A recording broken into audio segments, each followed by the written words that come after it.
आज की कहानी आपको एक ऐसे गांव में लेकर जाएगी जिसे लोग भूतिया कहते हैं, भैरवपुर। यह गांव सदियों से वीरान पड़ा है और कहते हैं जो भी यहाँ रात बिताता है वापस नहीं लौटता। रवि, एक साहसी पत्रकार, इस गांव की रहस्यमयी कहानी को जानने के लिए यहाँ आया था। गांव में कदम रखते ही उसे एक अजीब सी खामोशी ने घेर लिया। गांव के लोग उसे अजीब निगाहों से घूर रहे थे, जैसे वो उसकी वहां मौजूदगी से खुश नहीं थे। एक बूढ़ी औरत ने धीमे से कहा, तुम्हें यहां नहीं आना चाहिए था, बेटे। यह गांव शापित है। रवि ने बूढ़ी औरत से पूछा, सिंह परिवार के बारे में सुना है, क्या यह सही है कि उन पर शाप था? बूढ़ी औरत ने धीरे से कहा, हाँ, सिंह परिवार ने काले जादू का सहारा लिया था।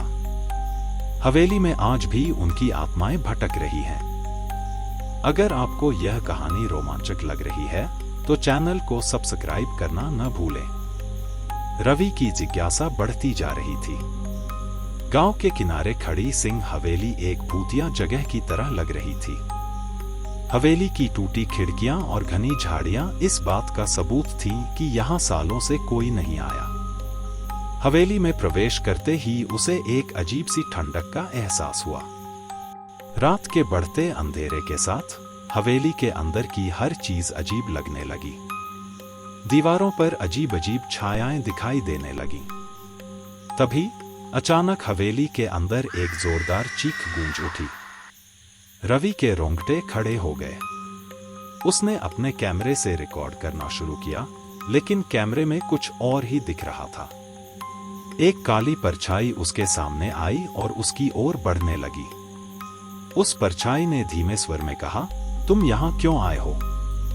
इस हवेली में तुम्हारा स्वागत नहीं है। रवि को अब एहसास हो गया था कि जो सुशीला दादी ने कहा था वो सच था। सिंह परिवार का शाप अब भी हवेली में मौजूद था। उसकी जान खतरे में थी।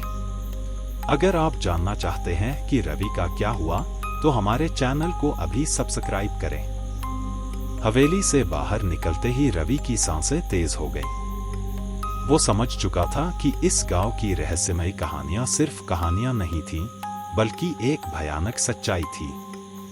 गांव का हर शख्स उस हवेली से दूर रहता था क्योंकि वो जानते थे कि वहां कोई नहीं बचता। क्या आप इस तरह की और डरावनी कहानियां सुनना चाहते हैं?